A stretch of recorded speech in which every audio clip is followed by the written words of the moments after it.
Hello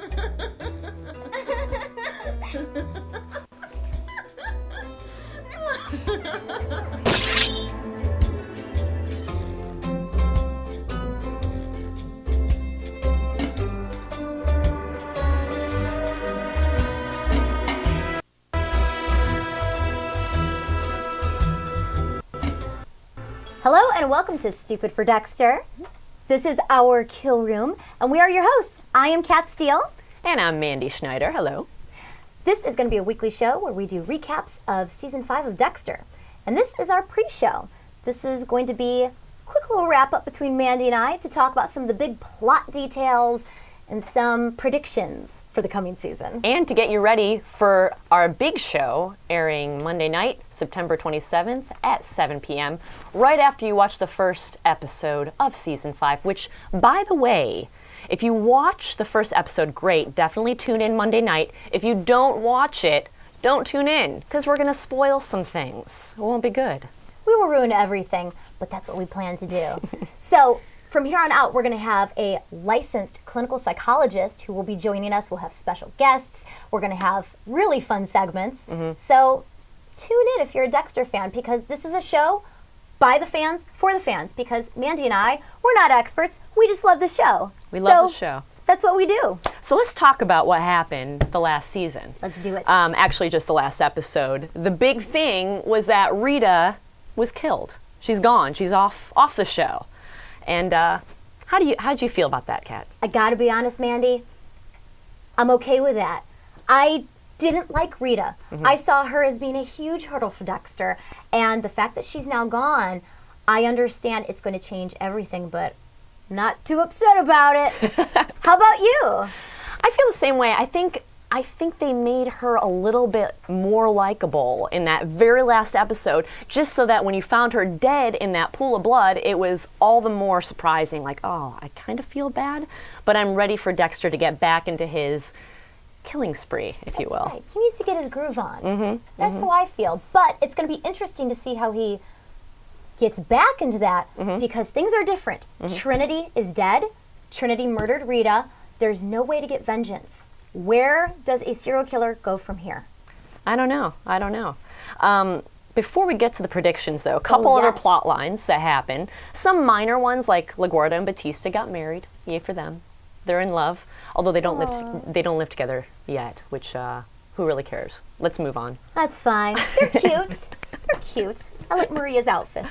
The thing that I'm really anxious about and excited about is the fact that Quinn, Deborah's partner in the show, he is very suspicious of Dexter, and he knows that Dexter has been roaming around doing things.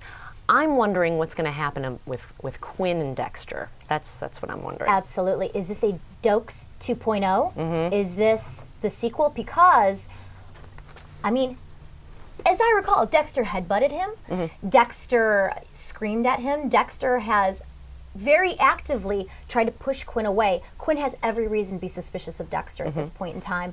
And he's also vulnerable. He was in that really tumultuous relationship with Trinity's daughter, who committed suicide right in front of Deborah.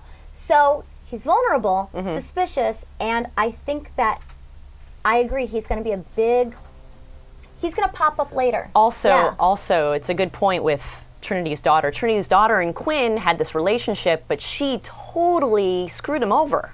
She really did, because she was using him to get into, people's minds and eventually kill Lundy, which is huge. And I think because Quinn was so devastated by that woman, Trinity's daughter, and Deborah so devastated by the fact that she was once into the Iceman killer. That's right.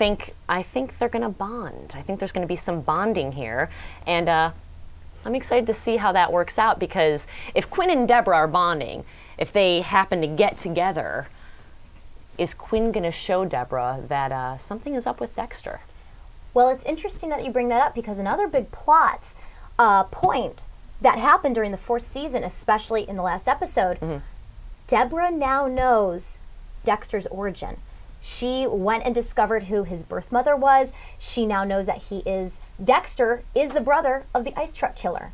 She knows all of this, and there was a glimpse that I remember when she seemed suspicious of Dexter. She pushed it away, but there was a moment. When Dexter is the first one to end up in Trinity's house, and then the police arrived and Deborah arrived. Deborah was kind of like, hey, how did you get here so fast?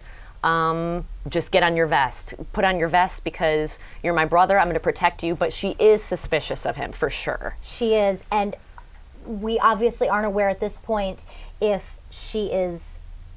that's still on her mind or if she pushed it away and repressed it. But the knowledge seems to be there. And she even went on to share that information with Dexter as if it was some revelation to Dexter. And Dexter, of course, played along, but he knows that she knows. So that will definitely be interesting for the dynamic. So those are some predictions. Some other predictions that I went online and just kind of saw what people out there, fans of Dexter, had to say, and it seems as though some people think Dexter, because of this horrific thing that happened with Rita, he will just stop killing and strive to be a family man. What do you think about that? I'm going to go with no. I'm going to go with the dark passenger I think he's driving at this point. He has had this pattern his entire life. I don't see him just giving it up anytime soon. If that was even a possibility, he would have done that a couple seasons ago and the show would have been over and Rita would still be alive. It's a very romantic idea. I don't know. What do you think? I think you're right. I think it would make for a very poor show. I think that's the big thing. Because who wants to see Dexter as a family man? I don't. You don't. So boring. No thanks. That's why I was kind of glad Rita was gone. This whole family man Dexter thing, it didn't work for Trinity. It didn't work for Dexter. Something has to change. So what happens with the kids? We have Cody and why am I forgetting Aster? Cody and Aster.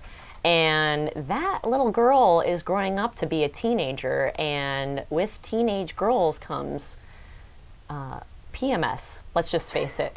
And she is not a huge fan of Dexter already. She was already starting to get a little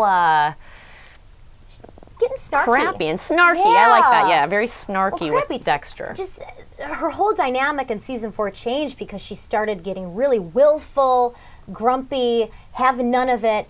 She was no longer this sweet, compliant young lady that when we first met her. She's growing up into her own, and this event will be so traumatic and devastating. I can't even imagine that on top of hormones. That's nightmare material. So she's probably going to give Dexter a hard time as well, besides Quinn. You know, in a whole other respect. But then then there's the baby found in a pool of blood, just like little Dexter. Yes. So Dexter, I have a feeling Dexter is going to take care of the baby, because I think Dexter might end up wanting to raise this baby and maybe teach the baby the code, just like Harry taught Dexter the code. I don't know. Absolutely.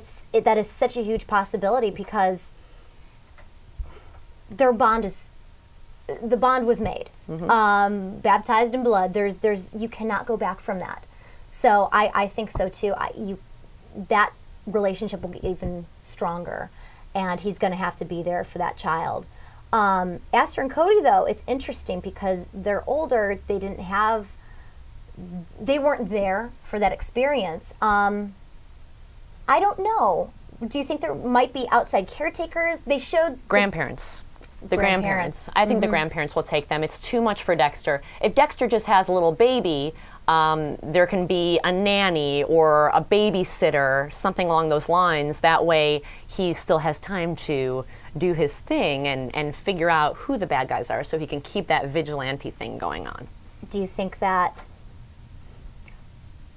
killing, he can't get revenge for Trinity? It's true. I'm wondering if he's going to continue down the code of Harry, continue to find the bad guys and get rid of them in the Dexter way, or is he going to get a little bit out of control? I mean, That's actually a good point. That's another prediction that people online were definitely wondering, is this too much for him? Because like you said, Trinity is dead, so he can't avenge the death of Rita. Trinity is already dead. Is he going to become so angry, so out of control that he starts to become more like Trinity? I mean, I don't know. He just starts killing people right and left, bruising people up, punching people out. I don't know. It's like what Trinity said to Dexter in the final episode for season 4. He said, I don't care about you. Don't get in my way. And I am now concerned more than ever for the people who mean well in Dexter's life who may try to get in his way. Quinn being one of them. Especially since I agree with you. I feel like his relationship with Deborah may really happen. The groundwork is there. They're both vulnerable. Lundy's dead. Trinity's daughter is dead. It seems like a very natural sort of progression. So that's going to be interesting. I think the Deborah and Quinn relationship is a definite natural prediction. I think that could definitely happen. The other prediction I read online that kind of made me giggle, it's a little out there, but I liked it, so I have to bring it up. Do tell. Some people think that, if you don't know already, Jennifer Carpenter and Michael C. Hall are married, and in the show, they're only stepbrother, stepsister. So some people are thinking, could they get together? Which, I don't know. Yeah. That might be a little, that might be a little weird. It could get weird. I could see if they wanted to do something really crazy just to switch things up. I don't know. I hope not. That's my prediction. I hope they don't go there. It's just kind of icky and squicky and no thank you. Yeah. But I'm sure there are some fandom writers out there, like big fan fiction writers, who are like, my day has come. And that's another thing we'll be doing on this show starting Monday night. We'll be having a little chat room. So you could come in and you can give us some predictions, or you can ask us questions. You can ask our guests that's live on the show some questions. And you can do so by going to stupidfordexter.com. That's right. And we're also going to have a Facebook page. We're going to have a Twitter page, Stupid for Dexter, FOR, not the number. We're also going to be on Blip TV, iTunes. And we will have, as she said, the live chat room. So please chat with us. If you're a fan of Dexter like we are, we want to hear from you. Questions, predictions, you name it. Let's get into it. We are certainly not the experts. You might not be. Doesn't matter. We'll have an expert on. He'll take care of that. No big deal. So definitely tune in Monday night, September 27th at 7 p.m. for Stupid for Dexter. See you then.